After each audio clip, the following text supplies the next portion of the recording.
చనిపోతే ఒక్కని అరెస్ట్లా ఏమంటే కమిషన్, ఏమైనా కమిషన్ రిపోర్ట్ అని అడుగుతా ఉన్నా. నడి రోడ్డు మీద ఇసుక మాఫియా, ఇసుక ఎమ్మెల్యే తోడుకుంటా ఉంటే నడి రోడ్డు మీద వెస్ట్ గోదావరిలో ఒక ఎంఆర్ఓ ఆ చింతమనేని ప్రభాకర్ ఆ ఎమ్మెల్యే చేస్తా ఉన్న దారుజన్యాలను ఆ ఎంఆర్ఓ వచ్చి ప్రశ్నిస్తే గట్టిగా నిలబడితే ఆ ఎంఆర్ఓ జుట్టు పట్టుకుని ఆ చింతమనేని ప్రభాకర్ ఎమ్మెల్యే జీడ్చుకుంటూ పోయాడు. టీవీలలో అంతా వచ్చింది, పేపర్లలో అంతా వచ్చింది. ఆ తర్వాత ఏమైంది? ఒక కమిషన్. ఏమైందా కమిషన్ రిపోర్టు? ఏమైందా కమిషన్ రిపోర్టు? విజయవాడలో సీఎం గారు ఎక్కడైతే ఉంటున్నారో అదే నివాసంలోనే, అదే నివాసం చుట్టూ, అదే విజయవాడలో ఆడవాళ్ళను సెక్స్ ర్యాకెట్ కింద అప్పులిచ్చి ఆ అప్పులు ఆడవాళ్ళు ఇవ్వలేని పరిస్థితిలో ఉన్నప్పుడు ఆ ఆడవాళ్లతో అశ్లీలమైన చిత్రాలను తీసి సెక్స్ ర్యాకెట్ నడుపుతా ఉంటే చంద్రబాబు నాయుడు గారి పార్టీకి చెందిన సీనియర్ నాయకులు, ఎమ్మెల్యేలు, ఎమ్మెల్సీలు పేపర్లలో అంతా వచ్చి, టీవీలలో అంతా వచ్చి దాన్ని అంతగా జరిగితే ఏమైంది దాని గురించి అడుగుతా ఉన్నా. ఒక కమిషన్, ఏమైందా కమిషన్ రిపోర్ట్ అని అడుగుతా ఉన్నా చంద్రబాబు నాయుడు గారిని.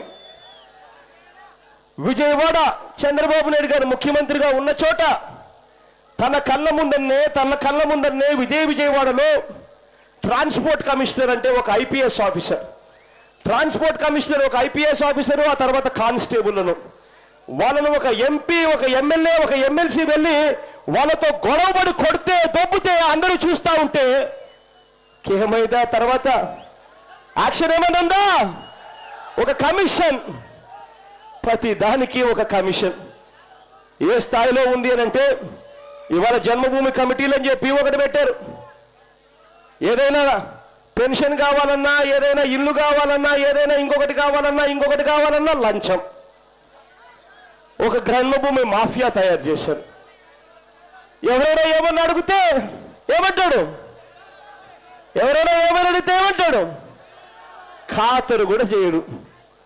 ఇవాళ వ్యవస్థలు ఇంత దయనీయంగా దిగజారిపోయాయి. ఇసుక మాఫియా దగ్గర నుంచి పల్లెల్లో మట్టి దాకా మాఫియా, పల్లెల్లో మట్టి దగ్గర నుంచి జన్కోకు సప్లై చేసే బొగ్గు దాకా మాఫియా, బొగ్గు దగ్గర నుంచి ఇరిగేషన్ ప్రాజెక్టులలో కమిషన్ల కోసం మాఫియా. ఇవాళ చంద్రబాబు నాయుడు గారు చెయ్యని లంచాలు తీసుకొని ఒక్క పని లేదు.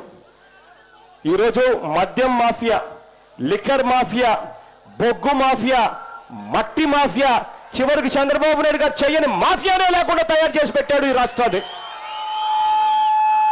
ఇటువంటి పరిస్థితుల్లో రైతులు అవస్థలు పడతా ఉంటే, గిట్టుబాటు ధర లేక అవస్థలు పడతా ఉంటే చంద్రబాబు నాయుడు గారు మోసానికి ఆత్మహత్యలు చేసుకునే పరిస్థితిలోకి, బ్యాంకు గడప లెక్కలేని పరిస్థితిలోకి, ఇన్సూరెన్స్ రాని పరిస్థితుల్లోకి రైతులుంటే ఇన్పుట్ సబ్సిడీ కూడా ఎగరగొట్టి చంద్రబాబు నాయుడు గారు ఇవాళ అవహేళనలు చేస్తూ ఉంటే, రైతులు ఆత్మహత్యలు చేసుకుంటా ఉంటే ఆ రైతన్నులకు తోడుగా నిలిచేందుకు ఇవాళ పాదయాత్ర మొదలుపెట్టాం. పెన్షన్లు అందక అవ్వాతాతలు అవస్థలు పడతా ఉంటే మామూలుగా పెన్షన్లు అనేటివి పెరుగుతా పోవాలి. చంద్రబాబు నాయుడు గారి హయాంలో చంద్రబాబు నాయుడు గారు ముఖ్యమంత్రి అయ్యే నాటికి 44 లక్షల పెన్షన్లు ఉంటే ఇవాళ పెన్షన్లు తగ్గుతా పోతా ఉన్నాయి.